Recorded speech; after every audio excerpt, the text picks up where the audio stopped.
রাজ্জাকার খুনিদেরকে আমরা খুঁজে বার করব, খুনিদেরকে শাস্তি দেব বলে।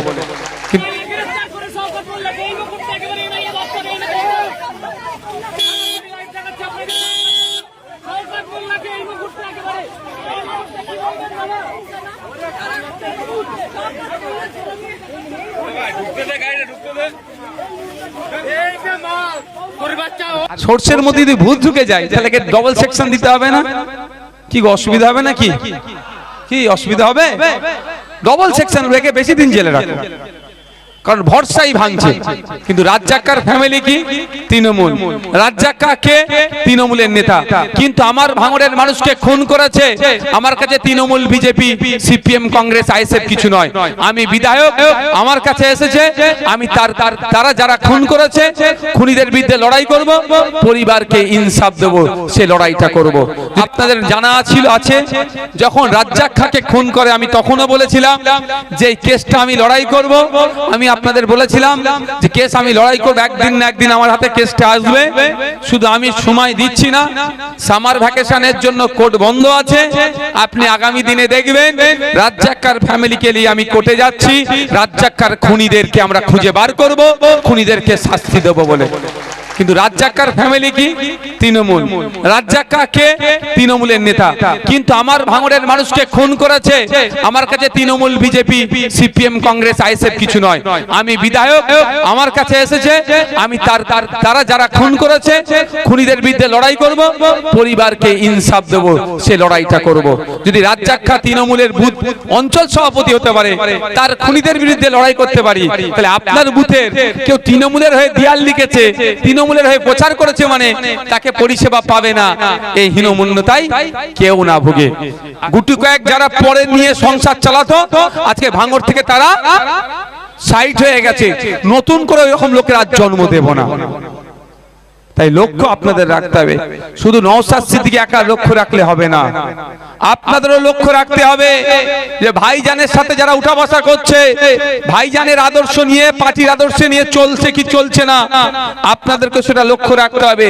যদি মনে করেন ভাইজানের সাথে আছে, ভাইজান বড় ভাইজানের আদর্শের বাইরে যাচ্ছে, ভাইজান এসে বলে গেল কোন তোলাবাজের আর নতুন করে ভাইজানের পার্টির সিম্বল নিয়ে নতুন করে তোলাবাজি করছে, আমি আপনাদের বলে যাচ্ছি নির্দ্বিধায় আপনাদের বিধায়কের সাথে যোগাযোগ করবেন। যারও যদি পলক গজায় তার পলকটাকে আমরা কেটে দেব।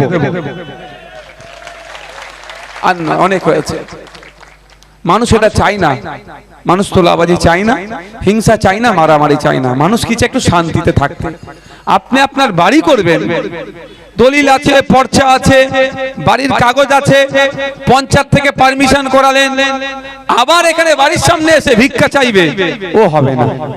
তোলাবাজি বন্ধ হবে। কেন? আমরা টাকা কিসের? 500 টাকা ইনকাম করতে গেলে জিভ বেরিয়ে যাবে। 5000 টাকা তুমি দিতে হবে, বাড়ি করতে দেবে না। যদি আজকের পর থেকে কেউ ডিস্টার্ব করে এই ধরনের, আমাদেরকে জানাবেন, তার বিরুদ্ধে আইনত ব্যবস্থা করব। সেটা আমার ছেলে হতে পারে, পরের ছেলে হতে পারে। আমার নজরে কারো কে ডিস্টার্ব করা মানে সে সমাজ বিরোধী, তার বিরুদ্ধে আইনত ব্যবস্থা হবে। আর পার্টির যদি কোনো ছেলে হয়ে যায়, পুলিশ প্রশাসনকে বলবে একে ডবল দিয়ে চাপান, সেকশন একে ডবল দেয়। কারণ মানুষ ভরসা করে আমাদেরকে নিয়ে এসেছে আবার। আর সোর্সের মধ্যে যদি ভূত ঢুকে যায় তাহলে ডবল সেকশন দিতে হবে না? কি অসুবিধা হবে নাকি? কি অসুবিধা হবে? ডবল সেকশন রেখে বেশি দিন জেলে রাখো, কারণ ভরসাই ভাঙছে। ভরসা করে নিয়ে এসেছেন তো নাকি মায়েরা? আর যদি ভরসা ভাঙে তাহলে ডবল অপরাধ করছে, বলে ডবল সেকশনে বেশি দিন জেলে রাখো। জোর গলায় বলে যাচ্ছি, এই জন্যই যে আপনাদের সাথে কোনো অন্যায় আর হতে দেব না। বন্ধুগণ, আপনারা নিশ্চিন্তে থাকবেন।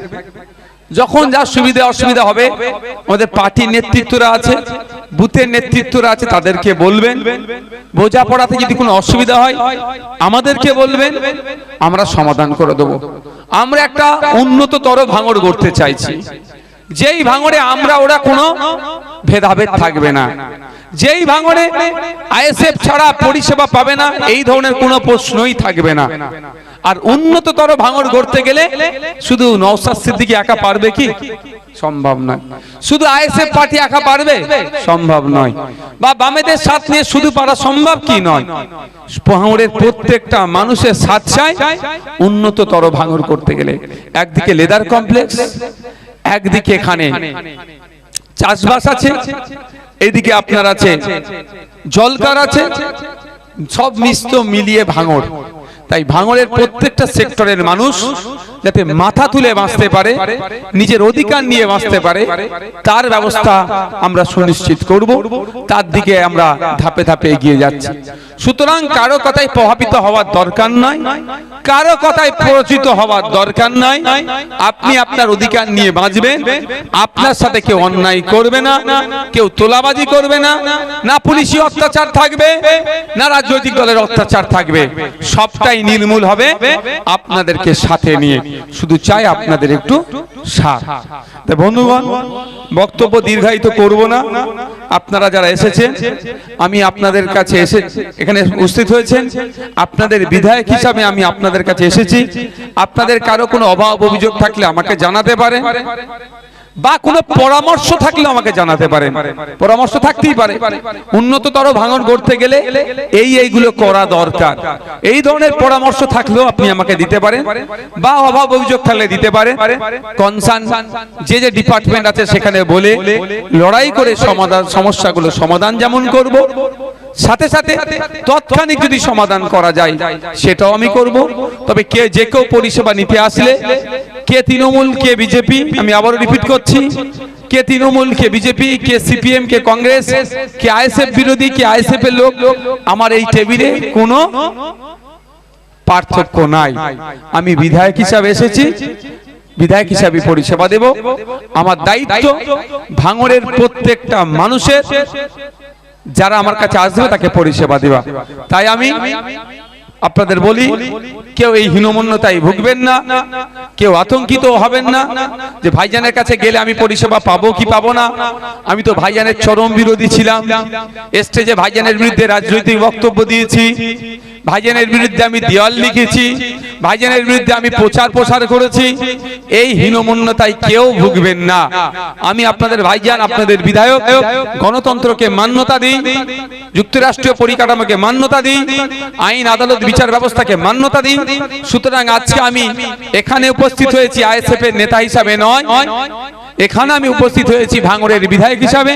তাই ভাঙড়ের বিধায়কের কাজটাই হলো ভাঙড়ের প্রত্যেকটা মানুষকে পরিষেবা দেওয়া। ভাঙড় থেকে কোনো বোমবাদা নেতা, তোলাবাজি কাটমানি করা নেতাকে জিতিয়ে পাঠাননি। একদিকে ছিল বোমবাদা নেতা, কুখ্যাত সমাজ বিরোধী, আর অপরদিকে আমি শিক্ষা, স্বাস্থ্য, কর্মসংস্থানের লড়াই করা। তা আপনারা ভাঙড়ের মানুষ 1,26,555টি ভোট আমার পক্ষে দিয়ে আমাকে বিধানসভায় পাঠিয়েছে। আজকে আমি আপনাদের এখানে তৃণমূলের, সিপিএম এর, কংগ্রেস, কে কার সমর্থক সেটা বিবেচনা করার জন্য আসেনি। আজকে আমি এখানে এসেছি একজন বিধায়ক হিসাবে। 4 মে যতক্ষণ না পর্যন্ত আমার হাতে সার্টিফিকেটটা ছিল ততক্ষণ পর্যন্ত আমি বামেদের সমর্থনে আইএসএফ এর প্রার্থী ছিলাম। যখন আমার হাতে সার্টিফিকেটটা পেয়েছি তখন আর আমি কোনো নির্দিষ্ট দলের নয়, আমি টোটাল ভাঙড়বাসী। তো সুতরাং পরিষেবা পাওয়ার ক্ষেত্রে আমার নজরে কেউ তৃণমূল, কেউ বিজেপি, কে সিপিএম, কে কংগ্রেস, কে আইএসএফ বিরোধী, কে আইএসএফ এর পক্ষে, এটা নিয়ে কোনো বৈষম্য হবে না, আপনারা নিশ্চিন্তে থাকবেন। আমি আপনাদের একটা কথা দিয়ে যেতে পারি যে আপনারা যারা আইএসএফ কে, আপনাদের মধ্যে অনেকে আইএসএফ কে ভোট দেয়নি, তাতে নিয়ে আমার কোনো মাথা ব্যথা নাই। 1,26,555টা ভোট পেয়েছে আইএসএফ, 30,000 ভোট পেয়েছে বিজেপি, 94,000 ভোট পেয়েছে তৃণমূল। তো পরিষেবার ক্ষেত্রে আমি কোনো বৈষম্য করব না। ওই 30,000, 94,000, 1,26,000 ভোট ভোটার সবাই আমার নজরে ভাঙড়ের ভোটার, সকলকে আমার পক্ষ থেকে সমানভাবে আমি পরিষেবা দেব। তাই কেউ যদি হীনমন্যতায় ভোগে তাদের উদ্দেশ্যে আমার বার্তা, এটা আমরা ওরা নয় নওশাদ সিদ্দিকীর কাছে, কারণ পঞ্চায়েত নির্বাচনে তো প্রার্থী দিতেই দেয়নি। পঞ্চায়েত নির্বাচনের পরে যখন সার্টিফিকেট আনতে যাওয়া হয়েছে, আইএসএফ করেছে বলে তাদেরকে সার্টিফিকেট দেওয়া হয়নি, তাদেরকে দূর দূর করে হাঁকানো হয়েছে। আমি আপনাদের বলবো, মাইকের আওয়াজ যাচ্ছে, আমাদের কাছে ওই কোনো বৈষম্য থাকবে না। কে আইএসএফ করে কে আইএসএফ করেনি ও লড়াই আমাদের মধ্যে নয়। একজন বিধায়কের রেন্ট থেকে যে সুযোগ সুবিধা পাওয়ার দরকার, আইএসএফ যিনি করেন যতটা পাবেন, আইএসএফ এর বিরোধীও অতটাই নিশ্চিন্তে থাকতে পারে। তাই বন্ধুগণ, দু একটা কথার সাথে বলবো, লড়াইটা আমার কার সাথে একটু জানতে হবে। এইরকম না হয়ে যায় যে আইএসএফ এর ঝান্ডা ধরে পারিবারিক অশান্তি মিটানোর চেষ্টা হচ্ছে। আমি কিন্তু সেটা হতে দেব না। হ্যাঁ, যারা অন্যায় করেছে তাদেরকে ছাড় দেব না। শরীফুল ভাইদের উপরে যে কি বুলডোজার চলেছে আমরা ভুলে যাচ্ছি না, তাদের ছাড় নেই। কিন্তু পারিবারিক অশান্তি মিটানোর জন্য 4 তারিখ সন্ধ্যার আইএসএফ হয়ে গিয়ে অন্যের উপরে এগুলো কিন্তু আমি প্রশ্রয় দেব না। আপনাদের বলি, লড়াইটা আমার তার সাথে যে আবাস যোজনা থেকে কাটমানি নিয়েছে। আপনাদের বলবো, মায়েরা বাপেরা লিস্ট তৈরি করুন, আপনার বুথে আপনার এলাকার লিস্ট তৈরি করুন। আবাস যোজনা থেকে কে 10,000 20,000 নিয়েছে, যারা 10,000 20,000 নিয়েছে তাদেরকে বার করে ওই গরিব মানুষটাকে আবার ফিরিয়ে দেবে। এই লড়াই আমি করব আপনাদের জন্য। তৃণমূলের এজেন্ট বসেছিল, তৃণমূলের হয়ে দেয়াল লিখেছে, তৃণমূলের হয়ে প্রচার করেছে, তার সাথে আমার লড়াই নয়। তার সাথে আমার মতবিরোধ হতে পারে রাজনৈতিক, এতটুকুই। কিন্তু যে গরিব মানুষের বিধবা ভাতা থেকে কাটিং করেছে, বার্ধক্য ভাতা থেকে কাটিং করেছে, 100 দিনের কাজের নামে তোলাবাজি করেছে, 100 দিনের কাজের টাকা খেয়েছে, তাদের লিস্ট তৈরি করুন। তাদের কাছ থেকে ওই টাকাগুলো আমরা বার করব, তাদের আমরা ছাড় দেব না। কিন্তু একজন তৃণমূল করেছেন, একজন বিজেপি করেছেন, বা একজন আইএসএফ এর বিরোধী ছিল বলে তার সাথে আমাকে লড়াই করতে হবে, এটা কিন্তু আমি করব না। আপনাদের জানিয়ে দিয়ে যাই। ধন্যবাদ জানাবো ভাঙড়ের মানুষদেরকে যে আপনারা আপনাদের মূল্যবান ভোট আমার পক্ষে দিয়েছিলেন বলে আজকে ভাঙড়ের সুদিন ফিরেছে কি ফেরেনি? বলুন, আপনারা ফিরেছেন কি ফিরেননি? এই সুদিন ফিরেছি বলে অনেকের আবার বুকে ব্যথা করছে কথা বলেছি বলে, কিন্তু তারপরের কথাটা শোনেনি, শোনাচ্ছে না। আমি মিটিং থেকে হয় ঢোকার সময় না, মিটিং থেকে বার হওয়ার সময় কথা বললাম, অনেক কষ্ট করে সুদিন ফিরেছে কেউ না। আবার এটাকে অন্যায় করে বা এই ধরনের কথা বলেছিলাম, সঠিক মনে পড়ছে না, মানে কেউ দুর্নীতি না করে এই সুদিনটাকে না আবার ঘুচিয়ে দেয়, অর্থাৎ কাউকে অন্যায় করতে আমি বারণ করেছিলাম। ভাঙড়ে এসে ভাঙড়ের মানুষের জন্য বলেছি, এখনো যারা ভাবছে তৃণমূল ফিরে আসবে, তৃণমূল ওদেরকে উদ্ধার করবে, তারা এই ভিডিওটাকে কাটিং করে আমার নামে বদনাম ছড়াচ্ছে। তৃণমূলে আসবে কি আসবে না, ফলতা নির্বাচন দেখে বুঝতে হবে। আমি বলেছিলাম না 4-5 নম্বরে থাকবে, নোটার সাথে লড়াই করবে, সেটাও পেত না। এ কেন যতটুকু পেয়েছে এটাও পেত না, কেন পেয়েছে সময় আসলে আমি বলবো। তারা এটাকে মিথ্যাচার করে আমার নামে বদনাম করার চেষ্টা করছে। আমি এগুলোকে পাত্তা দিই না, কিন্তু ভাঙড়ের মানুষের কাছে একটু খোলাসা করা দরকার। ভাঙড়ের মানুষদের বলবো, শান্তির সাথে থাকবেন, আপনি আপনার অধিকার নিয়ে থাকবেন। কে তৃণমূল, কে বিজেপি, কে কংগ্রেস, কে সিপিএম, কে আইএসএফ বিরোধী, কে আইএসএফ, ওটা দিয়ে বিচার হবে না। আপনার অধিকার নিয়ে আপনি থাকবেন। আপনার অধিকারে যদি কেউ হস্তক্ষেপ করে, সেই যদি আইএসএফ এরও ছেলে হয়, আমি আপনাদের কথা দিয়ে যাচ্ছি, আমার সাথে আপনারা যোগাযোগ করবেন, তার বিরুদ্ধে ব্যবস্থা নিতে আমি একটু কুণ্ঠরোধ করব না। কারণ আপনারা মূল্যবান ভোট দিই তো তোলাবাজ মুক্ত ভাঙড় তৈরি করছেন, গুন্ডা মুক্ত ভাঙড় তৈরি করার জন্যই তো আমাকে ভোটটা দিয়েছিলেন। কি মায়েরা, যাতে মারামারি হিংসা না হয়। এই তো আমার এখানে এই দোকান, এই মোড়টাতে, নামটা ভুলে যাচ্ছি, মাথায় মেরে মাথাটা নষ্ট করে দিল। হ্যাঁ হাকিম হাকিম হাকিম বাবু, তা আমরা ভুলে যাচ্ছি কি? উনি মারা গেছেন তো কদিন আগে, তা আমরা ভুলে যাচ্ছি না।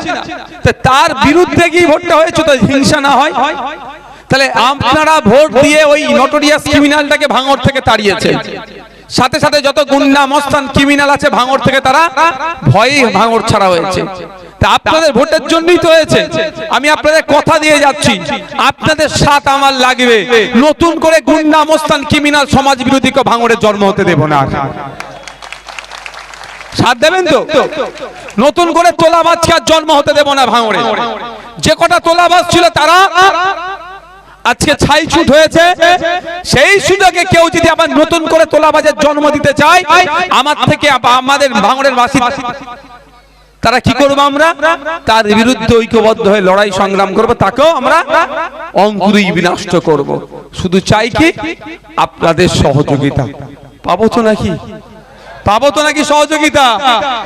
সহযোগিতা আপনাদের লাগবে, কারণ অনেক হয়েছে, অনেক হিংসার আঙুলে ভাঙড়কে জ্বালানো হয়েছে, অনেক খুন হয়েছে, অনেক মারধর হয়েছে, অনেক মায়ের কোল খালি হয়েছে, অনেক পিতা তার সন্তানকে হারিয়েছে, অনেক সন্তান তার পিতাকে হারিয়েছে, অনেক মা তার স্বামীকে হারিয়েছে।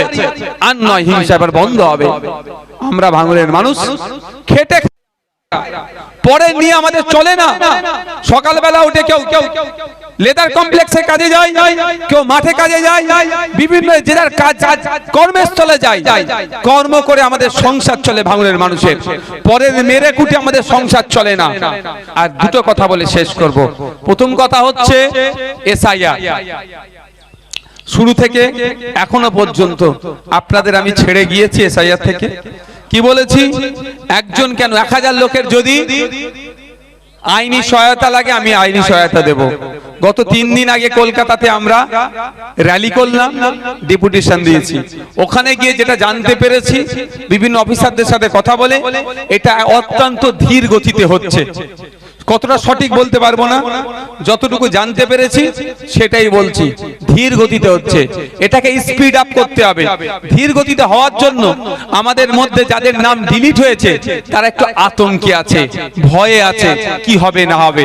সেই জন্য আমাদের গত পরশুদিনকে এই কলকাতাতে মিছিল এই জন্য এই মর্মেই ছিল যে, পরশুদিনই ছিল তো নাকি, কত তারিখ ছিল ওটা? 20 তারিখে ছিল, আজকে 24 তারিখ, 20 তারিখে ছিল। যেই মর্মেই দ্রুততার সাথে 27 লক্ষ এই এর নিষ্পত্তি করাতে হবে। 27 লক্ষ নিষ্পত্তি করিয়ে ভোটার লিস্টে নাম তুলতে হবে। কিন্তু যতটুকু বুঝতে পারলাম স্পিড আপ হচ্ছে না, দ্রুততার সাথে হচ্ছে না। তাই দ্রুততার সাথে করতে গেলে তাহলে আমরা গিয়ে চিঠি দিয়েছি, ডেপুটেশন দিয়েছি। আমরা পরবর্তীতে আইনজীবীদের সাথে কথা বলেছি। প্রয়োজনে আমরা এই আইনজীবীরা বলেছেন সামার ভ্যাকেশন একটু ব্যস্ততার মধ্যে থাকে, তারা একটু ছুটি কাটায়। তারপরেও আমরা পরামর্শ নিচ্ছি, নেব যে আগামী দিনে সুপ্রিম কোর্টে আমরা আবার যাব, গিয়েছিলাম আবার যাব, যে অন্তত সুপ্রিম কোর্ট একটা টাইম নির্দিষ্ট করে দিক যে এই টাইমের মধ্যে এই 27 লক্ষ এই ট্রাইব্যুনালে যে কেস আছে এটা নিষ্পত্তি করতে হবে। তাই আপনাদের বলবো যে ভরসাটা করে আছেন সেই ভরসাটা করে থাকুন। এখন যারা বলেছিল আমার লাশের উপর এসআইআর হবে, যারা বলেছিল একজনের নাম কাটা গেলে 1 লক্ষ লোক নিয়ে দিল্লি অফিস ঘেরাও করব, তাদেরকে খুঁজে পাওয়া যাচ্ছে না, আর খুঁজে আগামী দিনেও পাবেন না। তারা শুধুমাত্র নাটক করার জন্য কথা বলেছিল। আমরা ডে ওয়ান থেকে বলেছি সুষ্ঠুভাবে এসআইআর হলে সহযোগিতা করব, সহযোগিতা করেছিলাম এবং এটাও বলেছিলাম মাস্টার মুসাই যদি বেগড়ি বাই করে আইনের মাধ্যমে মাস্টার মুসাইকেও জব্দ করব। ধীর গতিতে চলছে, এসআইআর ধীর গতিতে চলছে।